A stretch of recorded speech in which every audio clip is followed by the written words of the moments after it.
여러분 혹시 BTS라고 아십니까? 젊은 사람들이야 BTS 그러면 금방 알아듣지만 나이 드신 분은 BTS가 뭐야? 라고 할지도 모르겠습니다. 방탄소년단이라고 하는 7인조 남성 아이돌 그룹입니다. 이 BTS가 한동안 지금도 전 세계적으로 인기몰이를 하면서 한류를 이끌어가고 있습니다. 오늘날에는 올림픽이랄지 월드컵, 그 외에 축구, 야구, 골프 등 이런 프로스포츠에서, 그리고 모델이나 영화배우, 가수 등이 스타들로서 모든 사람들의 이목을 집중받고 있습니다. 그런데 그 이전에는 이렇게 현대 사회 이전에는, 옛날에는 과연 어떤 사람들이 스타로 주목을 받았을까요? 매스미디어가 발전되기 훨씬 오래전에 대중들의 관심과 환호를 받았던 스타는 고개사들이었습니다. 이들은 몸을 묶은 상태에서 깊은 물속이나 금고에서 탈출하고 타오르는 화염 속에 맨몸으로 뛰어드는 등 보통 사람들이 할 수 없는 행동이나 묘기를 선보이면서 보는 이들의 탄성을 자아내며 인기를 끌었습니다. 이들 가운데 독보적인 스타는 1824년 프랑스에서 태어난 줄타기 고개사 찰스 블론딘이라는 사람입니다. 이 찰스 블론딘은 까마득히 높은 곳의 로프 위에서 긴 장대 하나, 그거를 수평을 유지하는 긴 장대 하나만 의지하면서 그 로프 위에서 온갖 위험한 동작들과 묘기를 부리면서 유럽과 미국의 수많은 사람들로부터 열광적인 인기를 누렸다고 합니다. 그런데 이 찰스 블론딘이 1859년 6월 30일에 나이아가라 폭포로부터 48m 위에 로프를 설치하고 고개를 부리는 퍼포먼스를 했습니다. 수많은 사람들이 블론딘의 고개를 보러 왔습니다.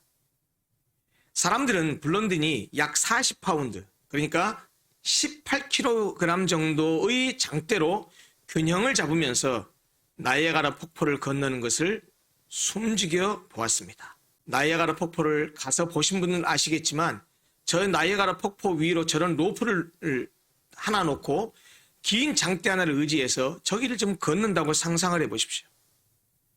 한 번의 실수로도 목숨을 잃을 수 있는 그런 고개였습니다. 블론딘이 한 발짝 한 발짝을 옮기다가 조금이라도 중심을 잃는 것 같으면 사람들은 비명을 질렀습니다. 마침내 고개사 블론딘이 맞은편에 도착하자 우레와 같은 박수와 환호성이 터져나왔습니다. 열광하는 관중들의 성원에 보답이라도 하듯이 블론딘은 뒤로 걸어서 건너기, 눈에다가 안대를 끼고 건너기, 그 로프 위에 자전거를 놓고 자전거를 타고 건너기 등 다양한 방법으로 나이아가라 폭포 위에 외줄 로프를 자유자재로 왔다 갔다 하는 묘기를 펼쳐 보였습니다. 그리고 이 모든 고기가 끝날 때쯤 구름처럼 모여있는 관중을 향해서 이 고기사 블론딘이 큰 소리로 물었습니다. 여러분, 당신들은 내가 사람을 등에 업고 이 폭포를 건널 수 있다고 믿습니까? 그랬더니 이 관중들이 큰 소리로 대답했습니다. 예, 믿습니다. 그러자 블론딘이 다시 말했습니다. 그러면 여러분 가운데 내 등에 업혀서 나와 같이 폭포를 건널 사람 한 사람만 나와주십시오. 그런데 방금 전까지 믿습니다 라고 외쳤던 그 관중들은 모두 침묵에 잠겼고 자신의 등에 업힌 사람을 찾으려고 블론딘이 시선을 주자 그 블론딘의 시선을 애써 모두 다 외면했습니다. 한 사람도 나서지 않았습니다. 지원자를 찾던 블론딘은 그 관중 가운데 어떤 남자에게 물었습니다. 당신은 날 믿습니까? 그런데 이 남자가 조금도 주저없이 이렇게 대답했습니다. 예, 나는 당신을 믿습니다. 기꺼이 당신 등에 업히겠습니다. 이 남자가 블론딘의 등에 업혀서 그의 몸을 맡겼습니다. 남자를 등에 업은 블론딘은 이제까지보다 훨씬 더 신중하게 로프에 올라서 한 발짝 한 발짝 발을 내딛기 시작했습니다. 블론딘의 얼굴은 비장했습니다. 믿는다고 대답해놓고 막상 자신을 믿지 못한 군중들에게 내 등에 업힌 이 남자는 당신들과는 달리 목숨을 걸고 지금 나를 신뢰했습니다. 그것을 보여주는 듯한 그런 표정으로 로프 위에 올랐습니다. 마침내 블론딘은 이 어느 남자를 등에 업고 나이아가라 폭포를 건너는데 성공했습니다. 이를 숨죽이며 지켜보던 관중은 더 열광적으로 환호했습니다. 관중들은 폭포를 건넌 블론딘도 대단하다고 생각했지만 목숨을 걸고 그의 등에 업힌 그 사람은 더 대단한 용기를 가진 사람이라고 생각했습니다. 그런데 블론딘의 등에 업힌 사람에 대해서 관중들이 모르고 있었던 사실이 있었습니다. 블론딘의 등에 업혀 폭포를 걷는 사람은 해리 콜코드라고 하는 사람이었는데요. 그는 이 블론딘의 매니저였습니다. 콜코드는 매니저로 일하면서 아무리 위험해 보이고 어려워 보여도 블론딘이 안전하게 고개를 부를 수 있다는 사실을 보아왔고 알았기 때문에 그를 신뢰할 수 있었습니다. 또 다른 이야기를 하나 들려드리죠. 미국 샌프란시스코의 명물인 골든 게이트 브리지, 금문교라고 하죠. 이 금문교를 건설할 때의 일입니다. 다리를 세우는 공사가 시작된 처음 1년 동안 자그만치 23명이나 되는 인부들이 높은 곳에서 떨어져서 죽는 사고가 일어났다고 합니다. 이 다리를 건설했던 일을 맡았던 회사가 인부들이 이렇게 사고로 죽게 되는 것을 보면서 안전대책을 세웠습니다. 공사 현장의 아래에 거대한 망을 만들어서 밑에다가 그 망을 펼쳐놓았습니다. 이 안전대책은 효과가 만점이었습니다. 이 안전망이 설치된 이후에는 일하다가 실수로 떨어져도 죽는 일이 없었기 때문입니다. 그런데 이 안전망은 또 다른 뜻하지 않은 효과를 가져왔습니다. 그게 뭔지 아십니까? 공사 진행이 20%나 빨라졌다고 합니다. 왜 그랬을까요? 일을 하다가 혹시 내가 실수해서 떨어지더라도 밑에 깔려있는 안전망 때문에 나 죽지 않아 라고 하는 그런 생각을 했던 인부들의 동작이 빨라졌고, 동작이 빨라지다 보니까 작업 능률이 높아졌기 때문이죠. 죽음에 대한 두려움이 인부들을 압박해서 작업 효율을 감소시켰지만 반대로 안전에 대한 확신이 생기니까 맘 놓고 일할 수 있었던 것입니다. 여러분, 블론딘의 등에 업힌 그의 매니저도 그렇고 안전망이 펼쳐져 있다는 사실을 안 인부들이 마음 편히 일함으로써 작업 능률이 올랐다는 사실도 그렇고, 이 두 가지 이야기들이 보여주는 것은 무엇일까요? 여러분, 사람은요, 뭔가 믿을 만한 구석이 있으면 자신 있게 행동하지만 믿을 만한 구석이 없으면 무엇을 하든지 불안할 수밖에 없다는 것입니다. 그런 점에서 인생을 살아갈 때 믿을 만한 무엇인가를 가지고 살아가는 것, 무언가 신뢰할 수 있는 것이 있어서 그에 대한 확신을 가지고 살아가는 것은 매우 중요한 일입니다. 문제는 무엇을 믿을 것인가, 누구를 믿을 것인가 하는 것입니다. 인생을 살아가면서 여전히 불안하고 두려워하는 것은 우리가 안전하다고 믿고 의지했다가 낭패를 당한 경험이 많기 때문입니다. 안전하다고 믿었던 장비가 전혀 우리를 지켜주지 못하기도 합니다. 높은 곳에 떨어질 때 몸을 받아줄 안전망도 사실은 사람이 만든 것이라 떨어지는 힘을 감당하지 못해서 뚫어지거나 찢어질 수도 있습니다. 철석같이 믿었던 사람에게서 배신을 당하고 실망하기도 합니다. 절대로 실패하지 않을 것이라고 확신했던 사업이 어그러지고 망가지기도 합니다. 그러므로 인생을 살아가면서 무조건 확신만 가진다고 해서 되는 것이 아닙니다. 믿을 만한 존재를 믿고 신뢰할 만한 존재를 신뢰하는 것이 중요하다는 말입니다. 우리는 오늘 로마서 8장의 마지막 부분을 함께 읽었습니다. 모든 바울 서신이 그러하듯이 로마서도 앞부분에서 교리를 설명하고 뒷부분에서 실제적인 생활과 삶을 다루고 있습니다. 로마서 1장부터 8장에서는 구원의 도리를 다룹니다. 그리고 12장에서 16장에서 그리스도인의 삶을 다룹니다. 그리고 그 중간에 9장, 10장, 11장 이 세 개의 장은 마치 두 교리와 삶을 다룬 그 내용이 중간에 삽입이라고도 시켜놓은 것처럼 전혀 다른 이야기가 다루어지는데 바로 이스라엘의 구원에 대한 내용이 9장, 10장, 11장에서 다루어집니다.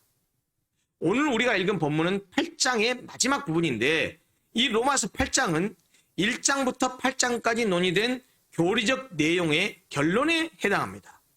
그리고 오늘 우리가 읽은 이 8장의 마지막 부분 31절부터 39절은 로마서 8장의 결론인 동시에 1장부터 8장 전체의 결론이기도 합니다. 오늘 본문 그 부분의 31절 첫 절에 무엇이라고 바울이 말을 시작합니까? 그런즉 이 일에 대하여 우리가 무슨 말 하리요? 이 일에 대하여 우리가 무슨 말 하리요? 여기서 말하는 이 일이 무엇일까요? 그것은 바로 이 31절 앞까지의 내용, 그러니까 8장 1절부터 30절까지의 내용을 가리킵니다. 그럼 앞에서 무슨 말을 했을까요? 바울은 1절부터 2절 사이에서 생명의 성령의 법이 죄와 사망의 법에서 우리를 해방하였다고 선언합니다. 15절에서는 우리는 종의 영을 받지 않고 양자의 영을 받아서 하나님을 아바 아버지라고 부르는 그런 하나님의 자녀가 되었다고 그렇게 말씀합니다. 그리고 18절에서는 하나님께서 자녀인 우리에게 장차 주실 영광이 있다고 하고 나서 28절에서 우리가 너무나 잘 아는 말씀, 이를 위해서 하나님을 사랑하는 자, 곧 그 뜻대로 부르심을 입은 자들에게는 모든 것이 합력해서 선을 이룬다고 그렇게 말씀했습니다. 따라서 이 일에 대하여 우리가 무슨 말 하리요? 라는 이 말은 지금 얘기한 30절까지 이 내용, 즉 하나님께서 우리를 구원하셨고 또 모든 것이 합력해서 선을 이루게 하셔서 우리로 하여금 하늘의 영광 이루게 하신다. 그렇다고 한다면 우리가 무슨 할 말이 더 있겠느냐, 이런 말입니다. 예수 그리스도의 십자가의 은혜로 우리를 구원하신 하나님께서 우리를 반드시 천국의 영광에 이르게 하실 것이 분명하기 때문에 더 이상 할 말이 없는 것 아니냐라고 하는 말입니다. 31절에 계속해서 바울은 이렇게 말합니다. 만일 하나님이 우리를 위하시면 누가 우리를 대적하리요? 라고 이어집니다. 만일 하나님이 우리를 위하시면 이 말이 무슨 말입니까? 하나님이 우리 편이 되시면, 하나님이 우리 편이라면 이런 말입니다. 그러면 누가 우리와 맞서 싸워서 이길 수 있겠느냐? 세상에 아무리 강한 세력이 우리와 맞서 싸우려 한다고 해도 하나님이 우리 편이기 때문에 아무 걱정할 것이 없다라는 그런 말입니다. 32절은 하나님이 우리를 위하시고 우리 편이 되어주신 것을 구체적으로 묘사했습니다. 뭐라고 말씀합니까? 자기 아들을 아끼지 아니하시고 우리 모든 사람을 위하여 내주신 이가 어찌 그 아들과 함께 모든 것을 우리에게 주시지 아니하겠느냐, 이렇게 말합니다. 여러분, 우리 하나님은 우리를 위해서 자신의 하나밖에 없는 아들을 십자가에 내주셔서 죽게 했습니다. 하나님께서 우리에게 아들의 생명을 내주셨다는 말은 우리에게 모든 것을 다 주셨다는 말입니다. 그러니 외아들까지 내주신 하나님께서 우리를 위해서 다른 무엇을 주시지 아니하겠느냐, 이런 말입니다. 나아가서 33절 34절에서는 하나님께서 우리의 죄값을 대신 갚기 위해서 아들 예수님을 내주시고 그의 죽음과 그를 믿는 믿음을 보시고 우리를 의롭다고 하셨는데, 어느 누가 우리의 죄로 인해서 우리를 고발하거나 우리의 죄로 인해서 우리를 정죄할 수 있겠느냐라고 반문하고 있습니다. 누가 능히 하나님께서 택하신 자들을 고발하리요? 의롭다 하신 이는 하나님이시니 누가 정죄하리요? 죽으실 뿐 아니라 다시 살아나신 이는 그리스도 예수시니 그는 하나님 우편에 계신 자요 우리를 위하여 간구하시는 자신이라. 그리고 35절에서 바울은 우리를 향한 그리스도의 사랑에 대해서 이렇게 확신 있는 말로 말씀하십니다. 누가 우리를 그리스도의 사랑에서 끊으리요? 환난이나 곤고나 박해나 기근이나 적신이나 위험이나 칼이랴. 여기에서 바울은 7가지의 고난을 열거합니다. 환난, 곤고, 핍박, 기근, 적신, 위험, 칼. 이 7가지 고난은 사실 예수님이 인간으로서 겪으셨던 고난들입니다. 그리고 바울 자신도 겪었던 고난입니다. 나아가서 이 7가지 고난은 여러분이나 저나 오늘날 이 땅을 살아가는 모든 그리스도인들이 감내해야 할 고난이기도 합니다. 무슨 말입니까? 하나님께서 우리와 함께 하시지만 인간적인 삶을 살아가다 보면 이 7가지 고난을 누구나 당할 수 있다는 말입니다. 그래서 바울은 세상의 어떤 고난도 우리를 위해 죽으시고 우리를 위해서 다시 사신 그리스도 예수의 사랑에서 끊어낼 수 없다라고 선포합니다. 나아가서 우리가 극악한 상황에 처하더라도 우리를 사랑하시는 주님으로 말미암아 우리가 넉넉히 이길 수 있다고 고백합니다. 37절을 보십시오. 그러나 이 모든 일에 우리를 사랑하시는 이로 말미암아 우리가 넉넉히 이기느니라. 그리고 본문 마지막 부분 38절에서 바울은 내가 확신하노니 라고 말씀합니다. 그가 확실하게 믿는 것이 있었다는 말이죠. 그리고 그 다음 절 39절에서 그것을 명확하게 밝힙니다. 그것이 무엇입니까? 우리를 우리 주 그리스도 예수 안에 있는 하나님의 사랑에서 끊을 수 없다는 것입니다.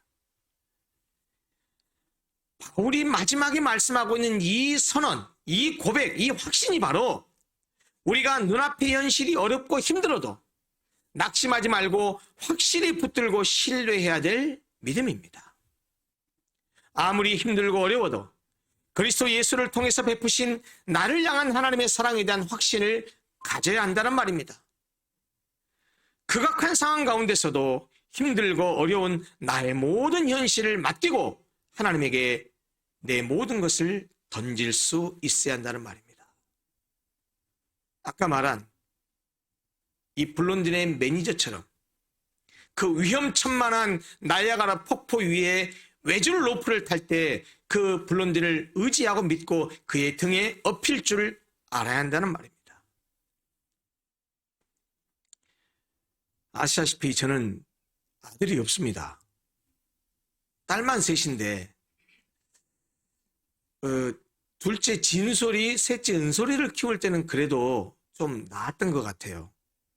첫째 예솔이를 키울 때는 우선은 제가 그때 30대 초반이었고 생활이 어려웠습니다. 그 당시에 저는 시간 강사였고 집사람도 맞벌이를 하고 있었지만 아무것도 가진 것이 없이 시작한 신혼생활이었고, 그래서 결혼한 지 1년 1개월 1일 만에 예솔이를 낳았는데 예솔이를 키우면서 기억이 둘째 셋째를 키울 때보다 많은 기억들이 있습니다. 처음 아빠가 돼서 아이를 처음 키워보니까 정말 애지중지했습니다. 애가 기어다니다가 뒤집을 때, 그리고 이제 침대에서 벅벅 기어다닐 때 혹시라도 침대에서 떨어질까봐 노심초사했고, 뭘 잡고 이렇게 걸어다닐 때는 뾰족한 부분에 머리를 찧을까 얼마나 노심초사했는지 모릅니다. 그런데 얘가 자라서 지 몸을 운신할 수 있는 때가 됐는데 얘하고 막 놀아주다가 제가 이런 장난을 치게 되어 있습니다. 이거 장난이라고 해야 될지 아니면 얘 키우는 재미라고 해야 될지 모릅니다. 혹시 여러분 그거 해보셨어요? 얘가 이제 다리를 고치 세웠을 때 제가 부모들이 힘이 좀 있잖아요. 그럼 두 다리를 이 손에다 올려놓고 서보라고 그러면 저도 그랬거든요. 나중에 우리 은솔이도 그렇게 해가지고 찍었던 영상도 있는데 섰다 그러면서 막 격려를 하면 얘가 이렇게 있다가 중심을 잡고 서요. 그런데 아이가 손 위에 있으면서도 넘어질 것을 상상하지 않고 아빠가 잡아주니까 섰다 하라고 하면 지가 쓰면서 몸을 이렇게 막 가눕니다. 그뿐만이 아니에요. 서랍장 한 4단 5단 되는 서랍장 위에다가 아이를 올려놓고 우리 예솔이를 올려놓고 제가 그 아래에서 예솔아 뛰어 아빠한테 뛰어봐. 여러분 그 아이가 그 3단 4단 되는 서랍장 위에서 뛰면 떨어지면 어떻게 될까요? 큰일 나죠. 그런데 밑에서 제가 예솔아 뛰어 아빠가 받아줄게 그러면요 예솔이가 뜁니다. 뛰면 제가 어떻게 하죠? 아이를 안전하게 받았습니다. 어찌 저만 이런 경험이 있겠습니까?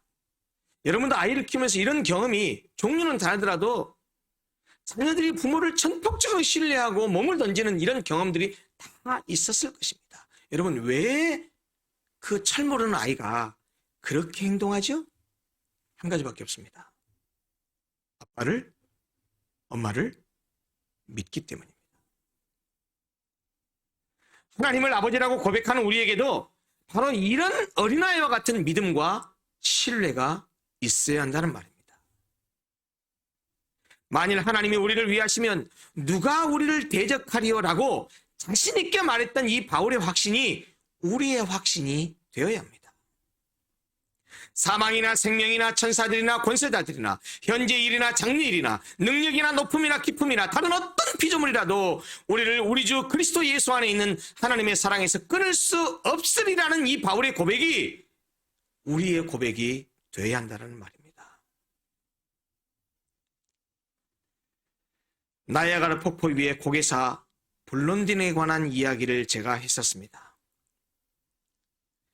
관중들은 그의 묘기를 보았고 그가 얼마나 줄타기를 잘하는지 두 눈으로 확인했습니다.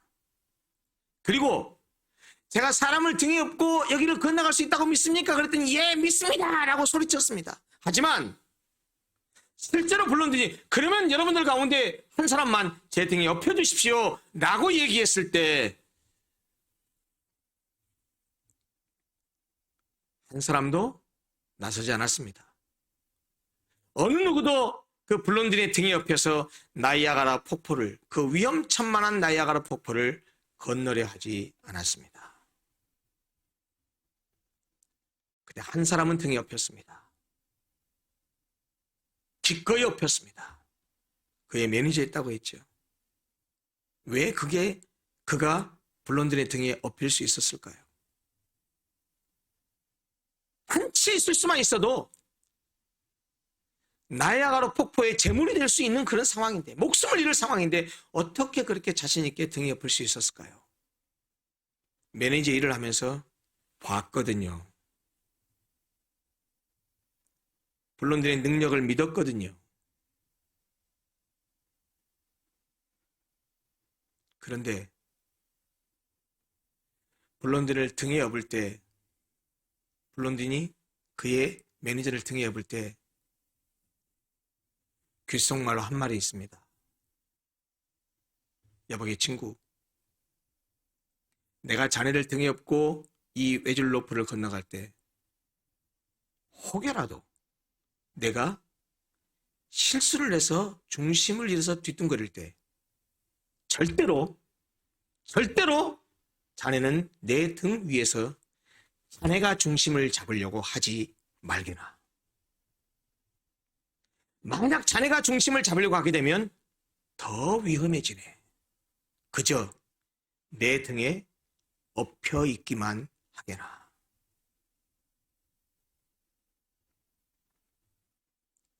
여러분,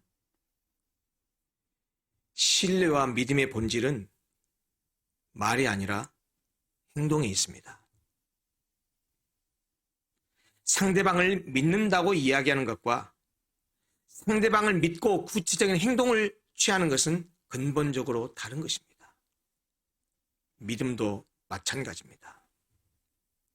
전능하신 하나님을 믿는다고 말하는 것과 전능하신 하나님을 믿는다고 그렇게 고백하고 막 말로 그렇게 여러 가지 표현을 하는 것과 진짜로 그 전능하신 하나님을 믿고 구체적인 행동을 취하는 것은 다른 것입니다. 믿음은 말이 있는 것이 아니고 행동이 있습니다. 말로만 블론디를 믿는다고 소리쳤던 군중들과 48m 높이의 밧줄 위에서 자신의 목숨을 블론디에게 맡겼던 그의 매니저 콜코드 사이에는 믿는다고 외쳤다가 등에 엎이시고 있을 때 시선을 피했던 모든 관중들과 근본적인 차이가 있었다는 말입니다. 사랑하는 성도 여러분, 하나님이 우리 편이 되시면 우리를 대적할 자가 없다고 믿는다면, 아들까지 내주신 이가 모든 것을 우리에게 주시리라고 믿는다면, 우리를 그리스도의 사랑에서 끊을 자가 없다고 믿는다면, 어떤 어려움이 있어도 예수 그리스도를 통해서 넉넉히 이긴다라는 사실을 믿는다면, 우리를 우리 주 그리스도 예수 안에 있는 하나님의 사랑에서 끊을 수 있는 것이 이 땅에는 아무것도 없다고 믿는다면, 블론딘의 등에 엎인 그의 매니저 콜코드처럼 우리도 그 하나님의 등에 엎일 줄 알아야 합니다. 등에 엎여서 내가 중심을 잡으려고 하는 것이 아니고, 나를 업은 블론딘에게 완전히 의지하고 잠시 중심을 잃더라도 그가 중심을 잡고 다시 안전하게 건너려는 확신을 가지고 내가 중심을 잡으려고 하는 것이 아니고 그저 등 위에 완전히 맡기고 엎혀 있는 것이 안전하게 그 로프 위를 건너갈 수 있었던 것처럼 우리도 하나님의 등에 엎여서 내가 무엇을 하려고 하고 내가 무엇을 주도해서 가려고 할 것이 아니고 내 인생을, 내 삶을, 이 어려움과 고통 속에 있는 내 현실을 하나님께서 분명히 건너가게 하시고 해결하게 하시고 지나쳐가게 하실 것이라는 그 믿음을 가지고 하나님께 온전히 신뢰하고 의탁하는 것, 그것이 필요하다는 말입니다. 당신을 믿습니다라고 해놓고 등에 엎여 자신과 같이 폭포를 건너자고 했을 때 블론딘의 시선을 외면했던 사람들처럼 말로만 믿는다고 할 것이 아니라 행동으로 믿고 실제로 내 모든 것을 하나님께 전폭적으로 맡기고 의지하고 신뢰하는 그런 실제적인 행동의 믿음이 필요하다는 말입니다. 사랑하는 성도 여러분, 우리가 이 땅을 살아가는 동안 하나님의 백성으로서 하나님을 믿고 살아가지만 잊지 마십시오. 세상은, 그리고 사탄은 우리에게 수많은 환난과 고난과 어려움과 고통을 가져다 줍니다. 하나님께서 준비하신 그런 고난도 있기도 하지만 세상이 우리에게 주는 고난과 환난이 있을 수 있습니다.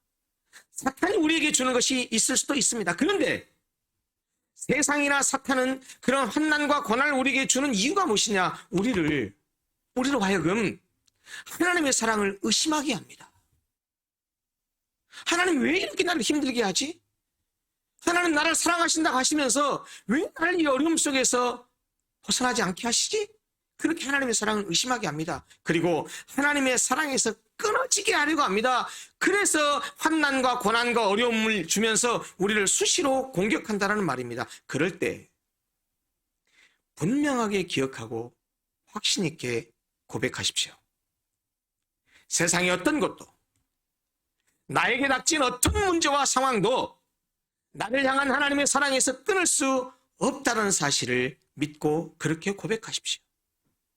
우리의 삶의 영역에서 만나는 어떤 문제도 매일의 일상적인 생활에서 만나는 죽음과 생명의 그런 사이를 왔다 갔다 하는 그런 극악한 상황에 처해 있을 수 있을지라도 그런 것들이 우리와 하나님 사이를 끊을 수 없다라고 그렇게 믿고 고백하기를 바랍니다.